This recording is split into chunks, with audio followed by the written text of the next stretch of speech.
What are the top 3 qualities that you would look in a CEO? I firmly believe in very strong people skill. Typically CEOs are hire and fire. I was never like that. So everybody typically is good to you because you are heading the company. You were the CEO for 4 years at Barista and then subsequently you left. Like, why did you decide to leave? Sitting in a good meeting, अच्छा negotiate कर लिया, company के पैसे बचा लिए. Eventually company का फायदा हुआ, but somewhere you were instrumental to get it done, right? I wish I could do it for myself, but it's too risky. The energy around us wants you take the first step. दुनिया में ना बहुत सारे लोग business करने से डरते हैं. But on the other hand, we have few people who have scaled multiple businesses. And today we have one of the scalers who have not just done one business, but 8 such brands. We have today Mr. Puneet. Welcome on the show. Hi, thank you for having me. So let's take it ahead with respect to start with the very initial journey. So हमको जानना है कि आपकी childhood का सबसे most exciting journey होता है सबके लिए. तो आपके लिए वो एक्साइटिंग जर्नी क्या था चाइल्डहुड में? Okay, so typically like any other middle class, upper middle class, urban family, so we belong to South Delhi. My father was in the army, then he subsequently joined the private sector. So while we were growing up, looking at my father into the various top level positions in private sector, that too also became my aspiration. So, but again, very, very common yet exciting childhood I had. But there was, of course, a turning point for me. Till about class 6th or 7th, it was a pretty much an auto mode life for me. Going to school, doing my homeworks, cricket, like every other gully boy, was our passion. But so in class 7th, I kind of flunked, and that was actually a turning point. Suddenly, the consciousness kind of came on me as to what has happened. You see your cousins taking on the next classes. Report card day used to be the most important, and when you kind of sit back in one corner and realize that you couldn't make it, that kind of dawns on you. And so I would call it a very, very depressing yet very exciting moment for me. Exciting post-math of that event, because when I started the same class again, there was a different kind of confidence in me in life, and kind of made me change gears in life. In class 12th, I was an all India economics topper. So scoring 95% way back in 1993. And that itself gives you a sense of pride and confidence that you can really conquer the world, looking at my father doing well. And so that's what all about was. And of course, the good thing was that people tend to realize what they have to do in life much later in life. But seeing my father being very successful in private sector, I knew that I have to be in the same zone, but of course not in the kind of departments he was in. I was very much motivated to be in the marketing side, because brands and branding and all kind of excited me way too much. And hence one led to the other. I did my college from Venkateshwara College, subsequently my MBA from LBSIM in Delhi. So that's how my childhood was. I would call all of this as childhood because it was all a learning curve for me. Like, if I were to put it across, so do you think that people who are at the backbenchers or the front benchers, they do well? What, according to you, believe that, okay, the front benchers or the backbenchers do really well? So I have a firm belief, and I suspect it is definitely true. The backbenchers are much more bigger risk takers. So I might be cliched to say that backbenchers belong to much more affluent families / business families. Not that front benchers aren't. I suspect I may be horribly wrong.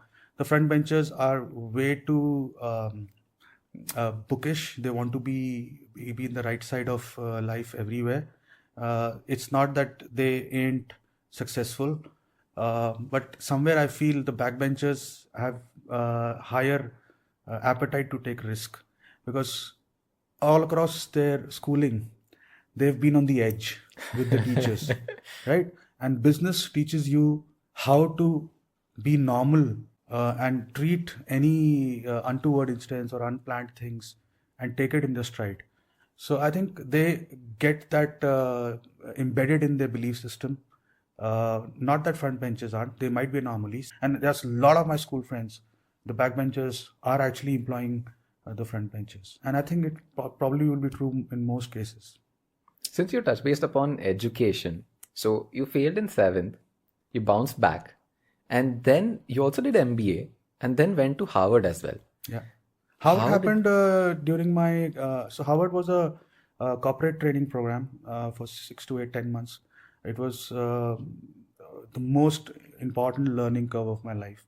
So Harvard was all about corporate training, and it was a completely different learning experience vis-a-vis the Indian way the things are taught. The Indian or our education system is very standard, whether it's CBSE, ICSE, or whatever. It's very, it has boundaries. It's a structure which has been created. The structure has been followed for years and years together.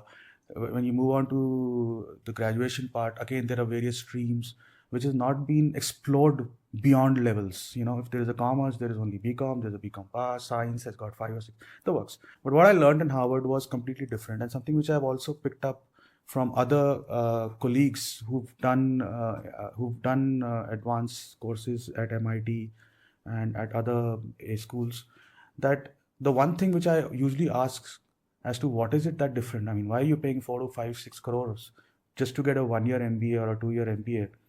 And it's also taught at the IIMs, and perhaps not verbally. Something in the subconscious which is being created at these places is that how to be your own employer, how to think beyond the box, how to create employment rather than being employed, and how to be a risk taker. So these are softer things which I think is missing at our institutes. Yes, more and more institutes today are developing those skills in our students, but it also allows you to think laterally. I mean, I learned blue ocean strategy almost halfway into my career, and it was taught at Harvard. So basically, they make these experiences of A-class schools makes you think really out of the box, makes you be entrepreneurs. And if you were to be entrepreneur, they will ask you to find problems in the world, makes you think that, hey, what is it that you can provide and what is your skill set vis-a-vis providing solutions to those problems. So you've mentioned about the blue ocean strategy. इसके बारे में कुछ बताइए. Sure. So it's a concept which dates back sometime around 2005. So there was a book written by Chan King and Rene, I suspect. And it was taught to us during my stint with the Harvard. So it's basically a strategic value addition that an organization can do in terms of reaching out to bluer oceans, to newer pastures. So if I were to explain in a layman's term, it would mean with the same set of people, same set of environment and business conditions, how a company can generate more value or generate more revenue, value to the customers and revenue for the company with the same set of environmental principles. Just to give an example, while I was at Barista, we already had 250 plus stores. We were selling coffee and we were engaging as a standalone coffee shop. But an idea just struck me that we already have the infra in place. We already are paying rents for those standard coffee shops which we had. And we already had cooks which could, brewmasters, of course, who could make a delicious cup of coffee. And then this idea struck me that why can't we use the same infrastructure? And it was that was the time when Swiggy and Zomato were getting very, very aggressive. And there were lots and lots of restaurants which were, lining up to be on the online platform. So much so that we were also there. But then this idea struck me that we already have an infra in place. Why can't Barista as a company create another sub brand or another brand which goes beyond coffee? Because coffee typically isn't that high in terms of the offtake on the online platforms. So the savories and all would definitely be something which was moving. So we thought of a concept called Pizza and Wrap Company. And while I was there, we thought that all it will take is getting the pizza base and the toppings done. We already had ovens in at the store, so we just had to add a few more elements to the existing store, and we could create a dark kitchen from the existing infrastructure. So that's what I thought, that is a blue ocean, completely new thought as to how I can generate more revenues from the same store by adding one more brand which is more focused towards pizzas and wraps. Getting more of the existing resources. Getting more out of existing resources without disrupting the current revenue stream, yielding more, but the crux should be how you are reaching out to newer oceans, how you are Okay. reaching to newer pastures and adding value to the customer. So if it is coming from a barista stable, obviously the equity of barista, of quality and reliability would be there. So if there were to be another sub brand which we were conceiving, then uh, were we adding a statement at the bottom saying a barista coffee company product. So this will add equity to the existing brand. So this was a concept which we were exploring. Okay.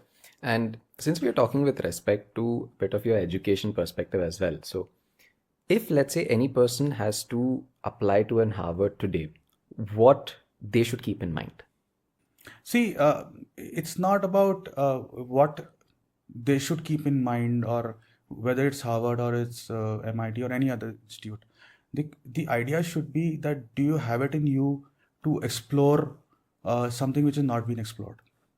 It's more to do with the mindset, which invariably is visible. So, I mean, big organizations today who are very HR centric, which are human resource focused, their supervisors are given a key task as to whom do you want to groom. So, and a supervisor typically knows that, hey, one or two boys of my team or a girl from our team are the ones who need to be groomed for future.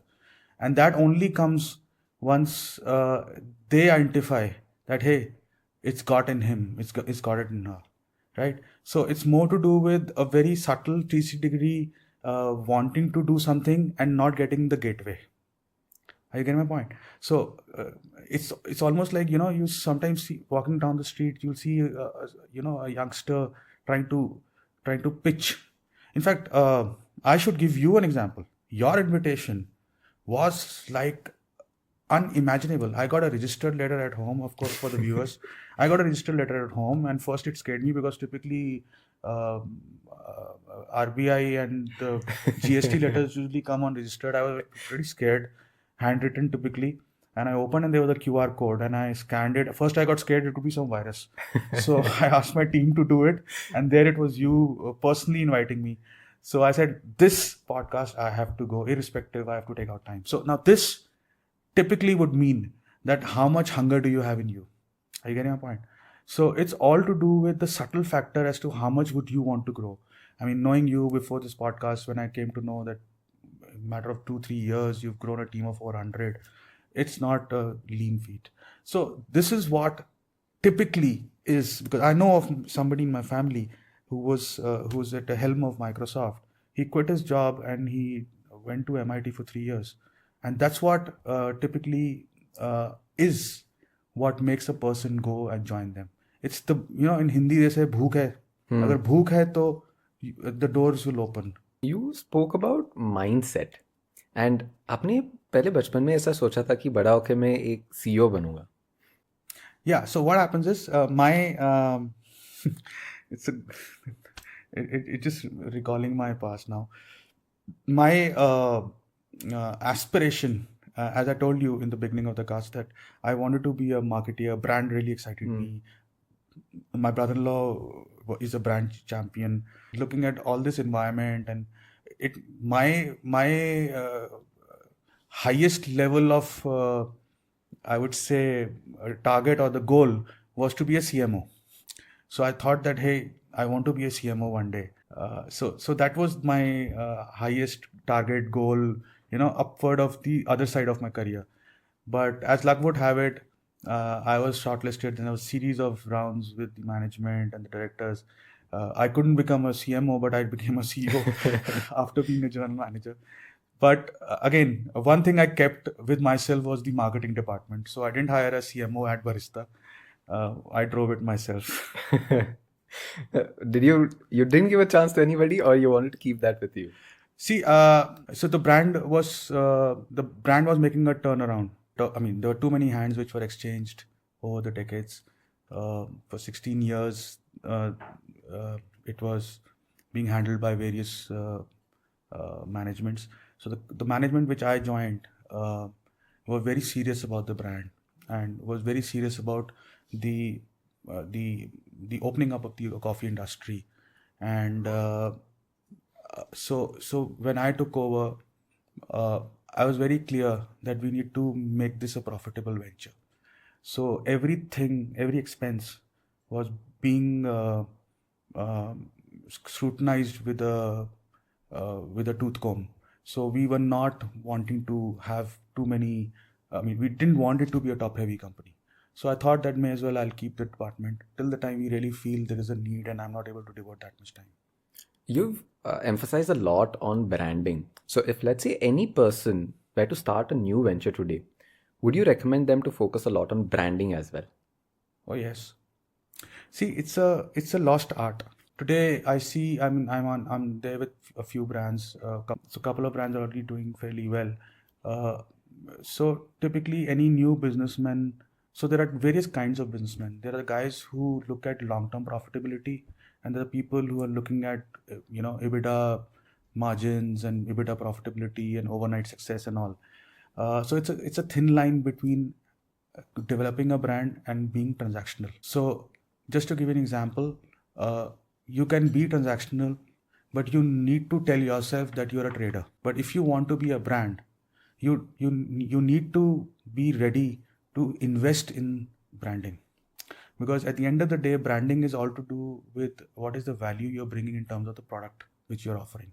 If there is no real value and no real differentiator which you're creating in your product, then branding and having all sorts of movie stars and film stars and cricket stars or whatever these influencers which you're doing, if the your product doesn't have the real value and it create differentiation in the marketplace, then branding will fail. So even if you see, they say if you want to be a cricketer, dress like one. So I go a little beyond. You want to be a cricketer, dress like one, pick up the bat, start practicing. Practice shots which others play and then start creating your own shots. So that's where you create, a differentiator for your brand, and then it invariably is a long-term game whereby it will yield you more and more without much efforts. एक question which I always wanted to ask across is, क्या leader बनने के लिए story telling ज़रूरी है? Because you moved from different domains, right from print, radio, TV, and then to other Barista and your new ventures, say 8 new ventures that you've started. Is storytelling really necessary? Storytelling in the sense of a brand storytelling. Brand storytelling, or for the entire organization as well. Is that necessary? Oh yes. See, till the time I was at the helm at Barista, prior to that I was heading departments. So I was the head of digital, I was the head of retail, which had about 25 lakh retail outlets. I was head of media, and so of course I was not taking care of the whole organization, but we were very close to what is happening at the organization in terms of revenue, what are the new launches, how my department needs to support and help in other departments. So when you have matured to that level, we need to be a storyteller to ourselves and to our teams to be aligned to the organization goals. So the company was going through a little bit of tough time in terms of the EBITDAs. So when I joined in, I came from a very vibrant, very fast environment, because telecom is very fast. And so when I came by and I realized that, the shoulders were stooping because of, lack of excessive profitability. And, I could sense that something is wrong. And all I did was created a story that we can do it. We have been doing it.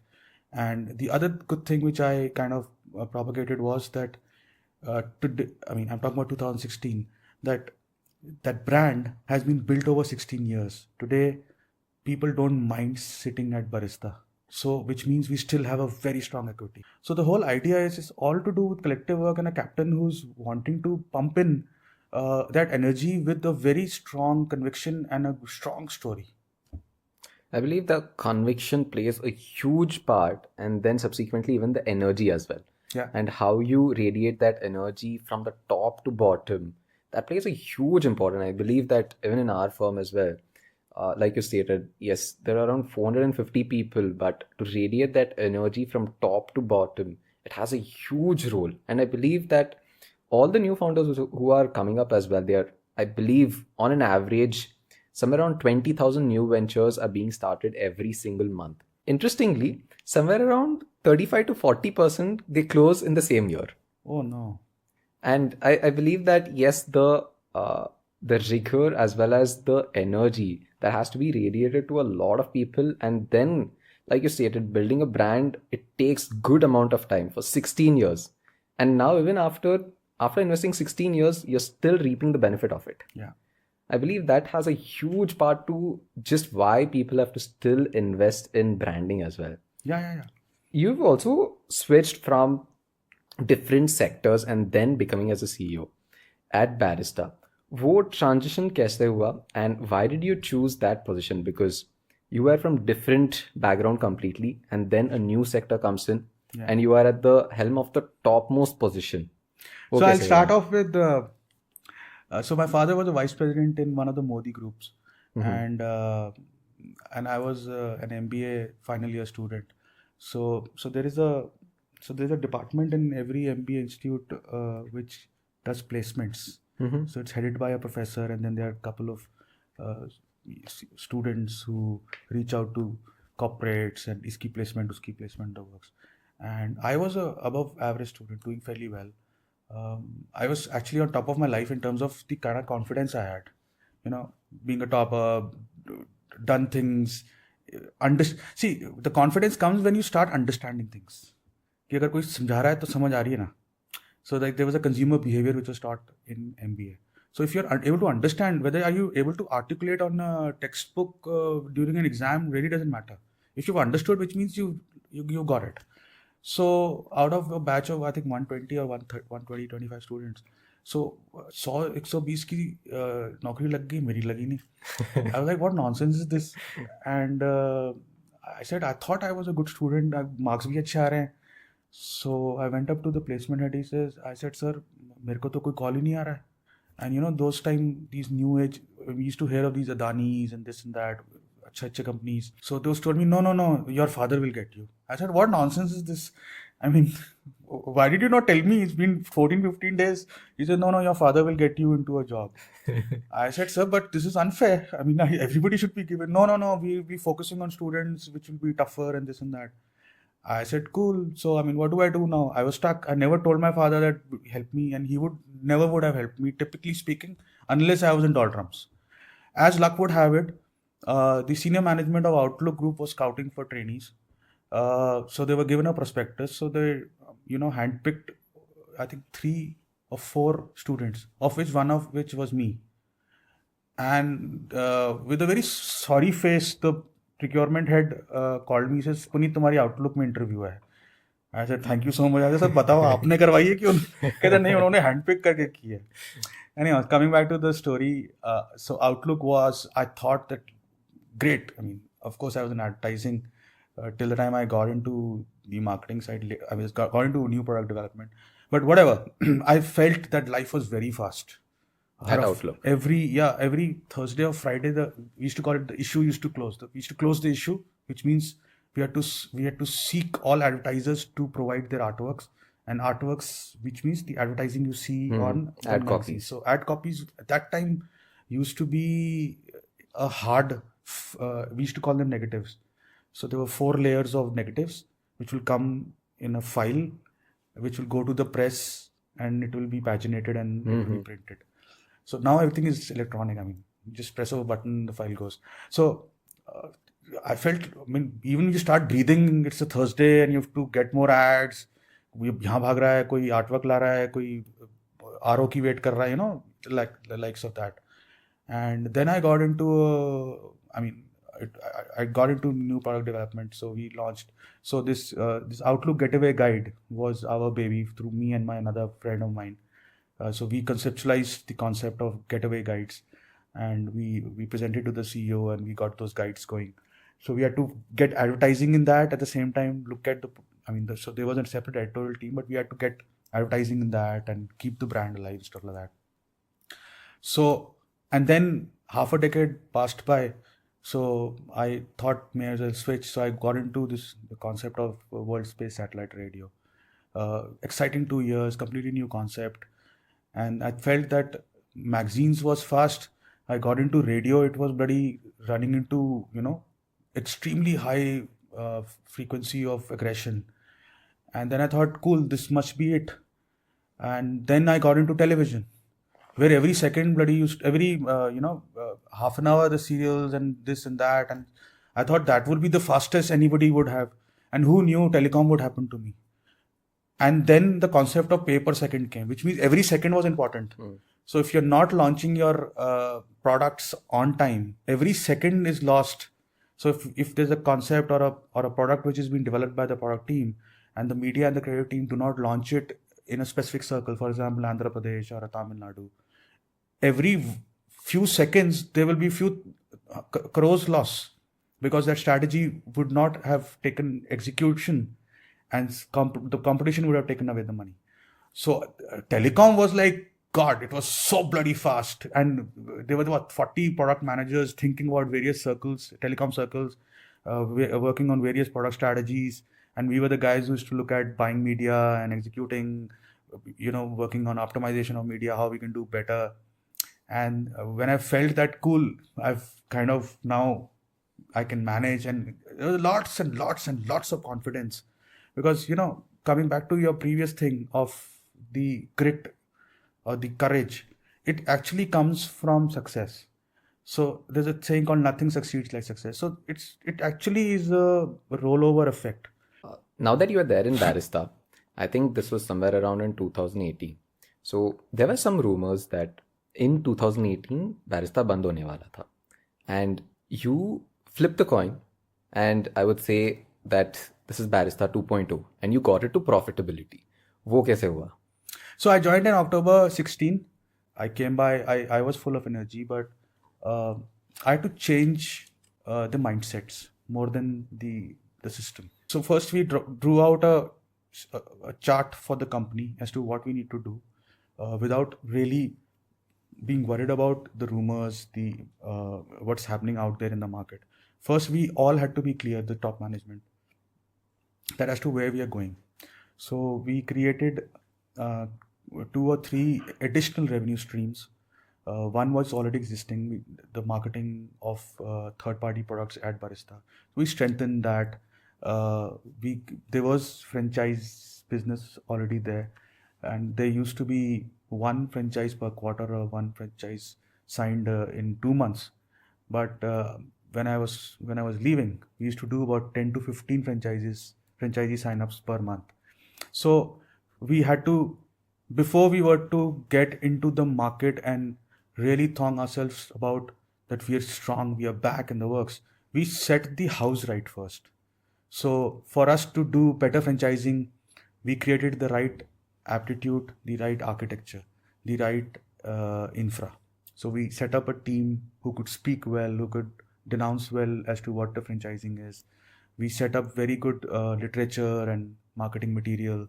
We set up the portal so that when people seek us, search us, they should have an experience which they understand ki franchising hoti kya hai, kaisa profitability aati hai. And of course, driven by the then operations head, we got going. And then we thought, then an idea came to me that why can't we create a kiosk? Again, Blue Ocean. Mm-hmm. So the whole 1,200 square feet coffee shop, we created into a 10 by 12. And so there was resistance coming from the commercial team, from various departments. Sir, कैसे हो सकता है 10,000 square feet का T freezer है, इसको 50 square feet 50 कैसे बनाएंगे, ये कैसे करेंगे ऐसा करना है. And then when you say कि करना है, it has to happen. Then everybody starts thinking differently. And it took me 4 or 5 or 6, 7 months. The whole energy in the system was different. Everybody was wanting to see the reality. So we had kept a small kiosk in the office itself. We used to see it daily. I used to talk to my team that, hey, यहाँ पर diffuser आएगा, यहाँ पर display window होगा. This is how the logistics will. And of course, they were not born yesterday. They were experts. They knew what to do. All I had to do was tell them ये करना है और मान जाओ चलेगा. And when it happened, then the franchisee kind of started got rolling, and then very energetic senior team, they set up a strategy कि we will not sell one to a person because it will not yield him that much in a month. So we said that we'll sell him a set of 4 or 5 so that at least he's interested in the business. Because brand was very important to us. We don't want our kiosk to be left to a franchisee who's just not taking care of it. And then one led to the other, the teams. See, it's all about the body language. Once you started getting more than one sign up a month, you suddenly feel that, hey, हम तो कर सकते हैं.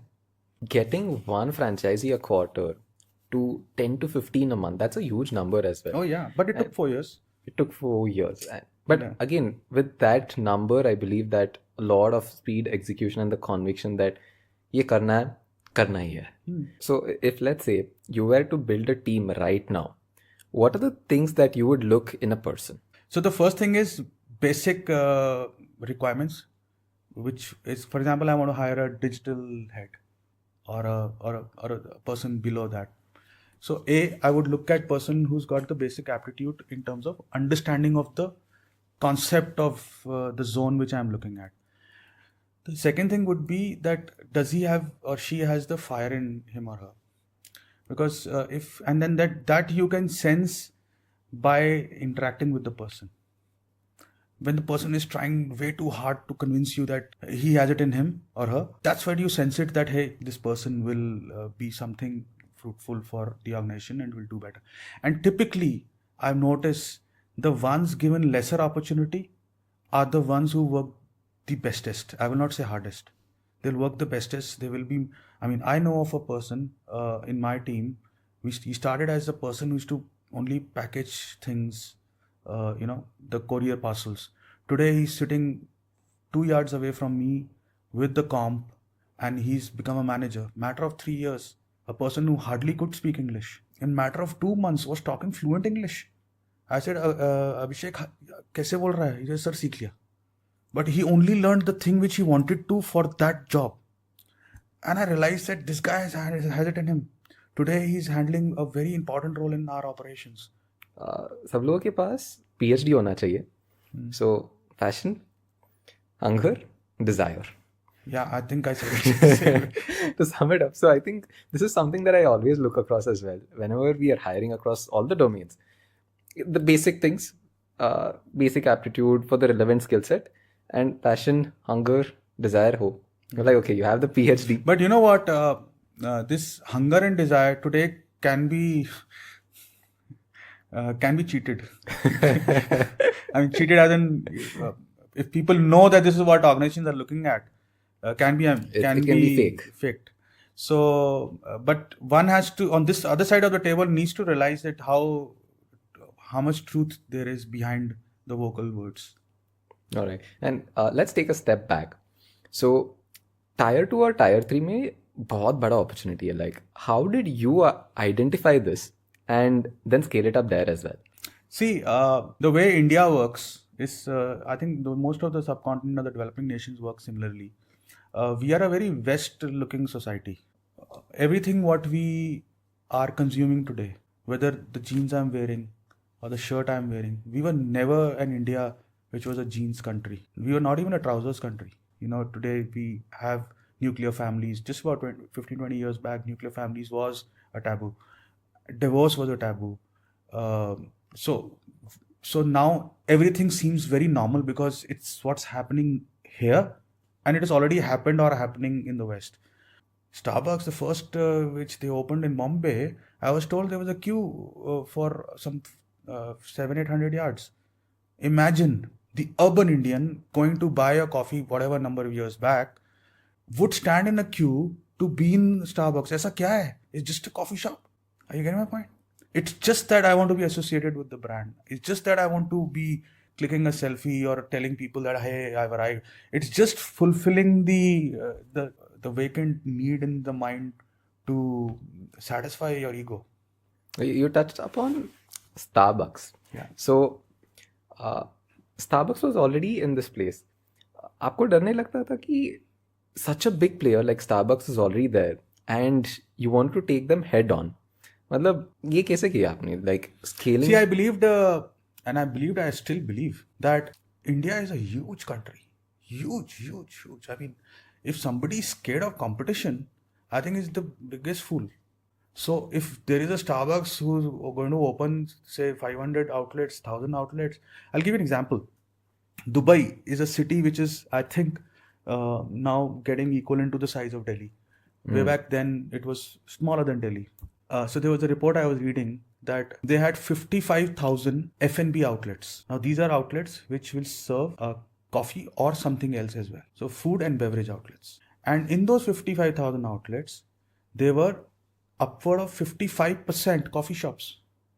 Imagine the penetration per capita / per square kilometer of a coffee shop in a small town. So that only is a testimony to the fact that, okay, let's put it the other way around. The per capita consumption of coffee in US or Europe is about 7 to 8 kgs, right? Yeah. So, and it typically takes 8 to 10 grams to make a cup of coffee. Now, 7 to 8 kg would convert to 2 to 3 to 4 cups in a day per person in the West. So, that would mean कि एक आदमी दिन में 2 या 3 coffee पीता है. अगर दूसरा आदमी नहीं पीता तो वो उसको बैलेंस आउट करके तो वो 3 से 3.5 कप हो जाएगा अगर आप 0 पी रहे हैं तो, right? So per capita average would be 2 to 3, 4 cups perhaps. The other way around is एक साल में मैं 7 किलो कॉफी पीता हूँ. एक कॉफी पीने में 8 से 10 ग्राम लगता है. ठीक है. India on the other hand is 85 grams per capita per year, which is what, 6 to 7 cups of coffee annually. Yeah. So what people in the West have in 2 days, perhaps maybe 3 days, Indians consume through the year. So there was never a fear कि अरे market populate हो रही है, customers वहाँ चले जाएंगे. No, there's a huge scope. So whoever might listen, it's a big market, but it's a very slow conversion market. India will take a decade and a half for it to be a pure hybrid coffee nation. You were the CEO for 4 years at Barista and then subsequently you left. Like, why did you decide to leave? Good question.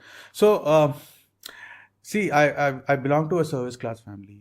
I came into service because business was far-fetched. You didn't have the aptitude, didn't have the desire. But every time, you land up doing something good for the organization, like from the beginning of the career, if you do something nice, you feel the sense of pride and happiness. And typically, when in the beginning of the career, you're doing it for the process. And towards later of the career, it's more towards self-actualization and the goal achievement, and the team should feel कि अरे boss को भी batting आती है. Every time there used to be such patches, and it typically, sitting in a good meeting, अच्छा negotiate कर लिया, company के पैसे बचा लिए, thinking of a slightly differentiated thought कि this could work. It could happen twice a day, it could happen once in 3 days. But there still would be a lot of these sparks of energies which make you feel, wow, well done yourself, right? And the team. Or you should feel that, hey, I made this team do things differently. Eventually company का फायदा हुआ, but somewhere you were instrumental to get it done, right? So sometimes when this thing keeps happening, and I remember way too many times that there are these brief moments when you do a self introspection. So every time you're thinking that, hey, I wish I could do it for myself, but it's too risky. ये कैसे करेंगे, rent कौन देगा, बिजली कौन देगा, here everything is taken care of. And then the fear is there that there's a fear of unknown, that whether if I do it, is it too late in the curve, कोई और भी कर रहा होगा, you Google it, that the excitement and the feeling dies. So every time you think, अरे ये मेरा concept है, let's do this, let's get this going, and all alone. There's no second person to subjugate your thoughts and your ideas. So, and I'm sure at least 40-50% of all employed people must be thinking that way. The energy around us wants you take the first step. कि तू पहला कदम बढ़ा, मैं तेरे साथ खड़ा हूँ. And sadly, we are all in a fear bubble, all of us. And the guys who take the first step of breaking that shackle, breaking that fear bubble, I think the whole universe comes about helping you out. And that's what I did. So, if you were to select the next CEO or a CEO for your brand, what are the top three qualities that you would look in a CEO? Very interesting.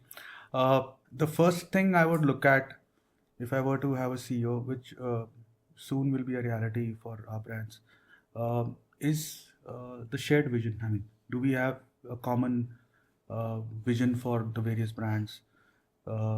Typically, it will be set of brands which will be handled by a CEO. So, do they have the same visions, the same excitement, as they say? Typically, vision is a very far-fetched image which you make of your brand, but are the milestones or how to achieve it it all kind of sets the same tonality as to what we are looking at, or perhaps better way if a person can execute. The second most important thing for me, which invariably may not marry with most founders or promoters, is the people skill. I firmly believe in very strong people skill. Even at Barista, I was, typically CEOs are hire and fire, not working, get lost, find a new one. I was never like that. So everybody typically is good to you because you're heading the company. But when you're not seeing the numbers happening or the revenues happening, you tend to question. And the first thing that typically comes in your mind is, nikalo kisi aur ko rakho.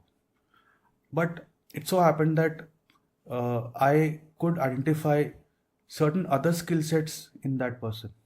So what we did was we experimented with another very aggressive salesperson to take on a little bit of a territory of the existing manager, and he kind of succeeded because he had that his inside him to drive it. And the other person, who was existing regional head, we made him do certain BD level kind of jobs, corporate level jobs, and he started excelling in that. So that made me believe that it is more to do with the person at the helm of things. Try and understand the psychology of people and try and channel their energy which works best for them into the growth of the organization. So second would definitely be the HR, or the people skill, as I would call it. Third would be that, again, coming back to the same thing, kitni aag hai andar. Because if a guy who's always wanted to be a CEO has been now given an opportunity, whether it's a small brand or a big brand, does he take it with the same earnestness? That's what makes me believe that, hey, this is a kind of person I'm looking at. Which was your first startup? And then you've launched across multiple brands. Walk us through with respect to probably a bit of all of your brands and how did that start and when did that start? Sure. So it was sometime October 21. I got my first sale of a brand called Texox. But the work had already started sometime Jan when that COVID was happening. So I was very excited about my packaging, my website, how it would look, what's my Instagram page, how the look and feel of everything. In parallel, we had thought of a brand called Texox. We had an aspiration to do much more. So when I started importing, so there was no imports. There was nothing happening from China. Most of the OEMs were like kind of very closed and not wanting, and there was this problem of MOQs. So there were enough and more problems. But I, over the span of 2 to 3 months, sourced about 185 samples, I remember. And we created these 5 buckets across the electronics platform. So one could be neckbands, one could be TWS, Bluetooth speakers. That time neckline is actually a wire which goes into the ear. So it's a primitive version of a neckband. So, and then chargers, cables. So mostly in that zone. So what I did was, typically the previous strategies, I said we will fire all cylinders. हम सब कुछ launch करेंगे. Not in that 115, we shortlisted. The way we would have shortlisted any other new product launch in Barista.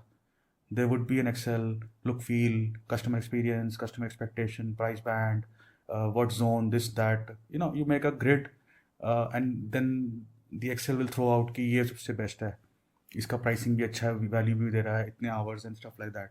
So when we were doing this, there were these products which were samples, which were really, really, really good, and that prompted me to think of a brand which caters to a higher segment, because those products were equivalent to Samsung Jabras of the world, great quality, and I thought that I can easily walk into the market and break the prices and create my own niche.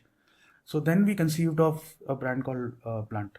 Tech Socks and Blunt were of the same segment which you were selling No, across. no. Blunt was conceived to be rubbing shoulders or slightly higher than the noise and the A bit for the premium market. slightly for the premium, but the guys who think that I should. So today a Marshall speaker or a Jabra so they are upward of 10,000 Sony speakers, right? So the starting point is 9,000 something, good quality, reasonably good, and we at Blunt now launching speakers worth 1,400, 1,500, 1,700, which are slightly lower in terms of the exceptional experience those guys give, but fairly aspirational. So it's for the Gen Zs, and it's for the segment who wants that, unable to buy it. So here I'm providing you. And then you launched TechMarks. Yeah. What is that about? So TechMarks came very close to the heart.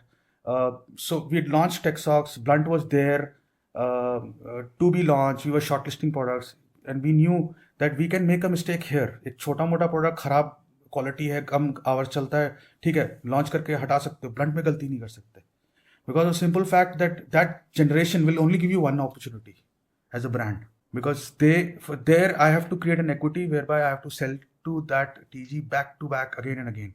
Not that at TechSocks I would like to make a mistake, but typically what happens is when you're trying very value driven products, there tends to be compromise at certain level here and there. Then you started everything under 99 rupees. Yeah.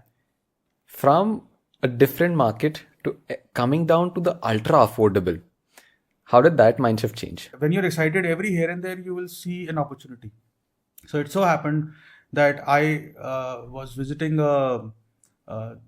this Minisos, and there are a lot of these similar kind of brands which have come up. There's one Dyson or Daiso in Malaysia. So I was there and I was seeing, I was like, I walked into this shop without wanting to buy a thing. And we and my wife, we came out with 4 big bags of things. We were buying things left, right, center because they were cheap. And we suddenly felt there's a requirement. So then came the idea, I said, why can't we do it in India? So then I said, cool, there has to be an app. So I registered Market 99. Then I thought, we do these small surveys in the office. कि ये करना चाहिए. So जैसे deal 99 domain मिला, I said, this is it. So I said .in करेंगे so that ये हिंदुस्तानी वाली feel आए. Your brands have become some of the top sellings on couple of e-commerce platforms. So what's the secret sauce on getting on top? Yeah, so as I say, there is a saying that pricing creates segmentation. So our pricing is such that people invariably would like to explore with us. But that's a very standard marketing reply. The real answer is that we work very closely with the category managers of that couple of e-com platforms. We understand their needs as to and their insights. The people, what are they searching for? What is the price range? I mean, there are people who type Bluetooth under 300, and what is the number of queries which are being generated. So we are very close to the MIS which is originating. Invariably, it's a testimony as to what is happening and what is the demand which is there in the market. And we try and like to fill up that gap. So one very great barometer is the ratings. So when we launch a new product, the first thing we wait for is ki rating kya hai? How well are customers accepting us? Because no matter how much in the office experiments you do, testings you do, eventually it's the final customer who decides that your product lives up to the expectations. Okay, life का सबसे बड़ा failure कौन सा था and what were your learning lessons from there? Once you're in the entrepreneurial journey, failures happen every second day. So sometimes it's an HR related, sometimes it is theft that happens, sometimes it's governance, sometimes it is so there are various things which keep coming out. But the better thing is that today the biggest of big which happens doesn't scare you, because you're so well endowed to take it on, that the next thing that happens, you know what the first thing that comes into your mind? Hey Puneet, ये पहले भी तो बड़ी बड़ी चीजें हुई हैं, ये भी कहीं ना कोई जरिया निकल आएगा. So just be calm. And since you stated that, yes, you've been doing a lot of things, and that comes to the next question कि एक फाउंडर की लाइफ जो होती है वो बहुत हेक्टिक होती है. You have to do everything. And do you have like a personal and work life balance, and what are some of your like non-negotiables? So frankly, when I got into this zone, I went in like a wild horse. I just ran and ran and ran and ran without realizing that it's taxing for my family, it's taxing for the time I give it to them, for my parents, the kind of quality time. Typically in a corporate life, everything is very fundamentally set. इतनी देर काम करना है, weekend आएगा, ठीक है, you're senior, you still give hours on weekends, but you'll go for holidays. So I've not had a holiday in the last 5 years, barring one weekend, maybe 2 weekends in the whole 5 years. The quality time with family is something which I'm not able to give as much. So family definitely takes a toll. But I make it a point that I do give some time, but hats off to my wife, who's been extremely understanding, uh, who's actually been through thick and thin with me. She's been understanding, and that's been my backbone for me to not think that zone of the complete social.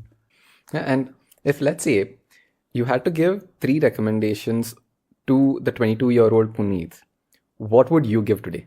See, when I look back and if I were to talk to myself then, I wouldn't believe myself, because of the simple fact that if not that we were not given wise advices. Everybody is. Every 22-year-old has been given a wise advice. Today, we don't need experts to talk on podcasts to tell youngsters. They're enough, and I mean, you're on the reels, and if you've kind of shown interest that you want to be a businessman, the whole internet will bombard you with gyan. Are you with me? So gyan is not something which is missing. What I would tell the young Puneet is, falling are the 3 things. The faster you imbibe, the better. I mean, one has to be fearless. You have to take the first step. And the meaning of life is what you give it.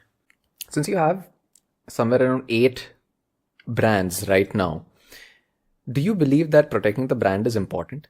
Oh, yes. Just the other day, we pulled out 4 merchants who are using my name.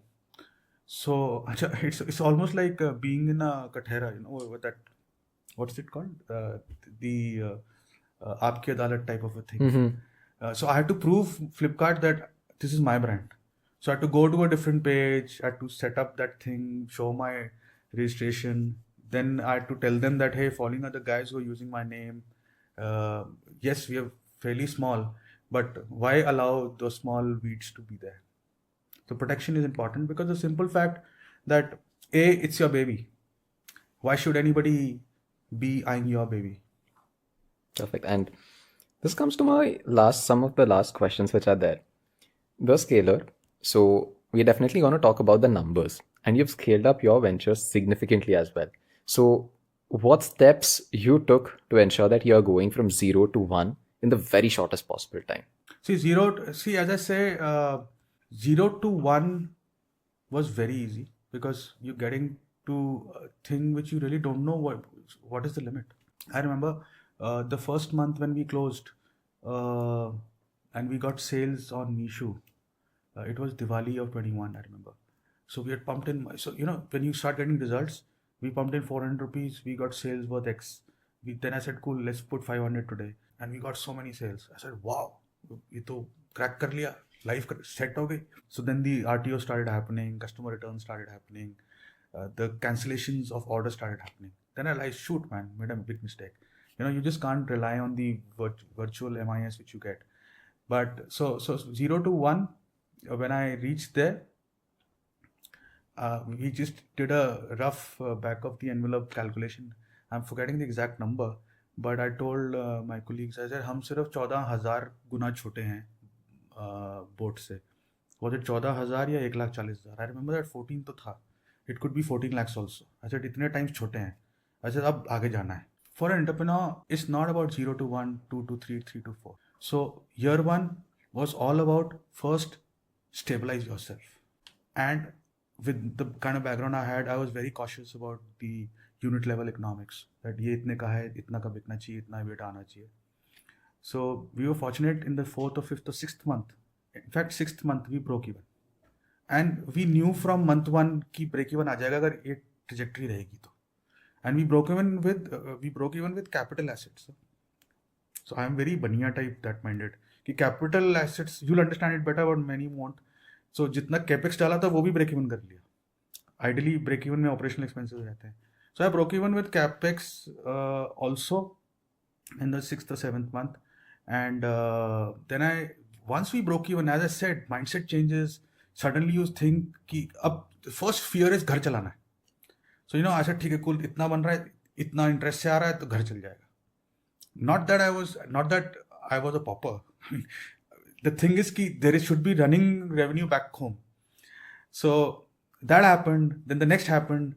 But after year 2, then I realized cool, I have to make money. But that is not what is more important. What is more important is how many kind of CAMs or how many kind of merchants do I need to reach out to? How much can I go out of the way to help? What is the cash flow I have? What are the loan I'm taking? How I can, get that going? And at the same time, what is that big goal which you have for next year?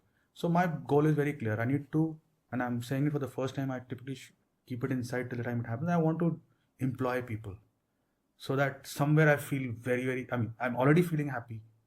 I want to employ people. And I, at the same time, want to create value. There's a huge, 40, 50 crore people who are underserved. And there's enough and more scope for national brands. And why allow international brands to take it on? We can do it. Today, some of my products are now made in India. I would easily say 55% now made in India. Maybe 60% is made in India. Then when I think certain factories I've been to where the wires are being made, the cables are being made, the chargers are being made, all made in India. So I said, cool, my order might be very small. I'm a small brand today. But वो जो 4,000 chargers मैंने order किए, उसको बनाने के लिए शायद manufacturer को आधा दिन लगा होगा या 2 घंटा लगा होगा. बट वो 2 घंटा में किसी ना किसी की तो घर चला. Cut to see the whole value chain.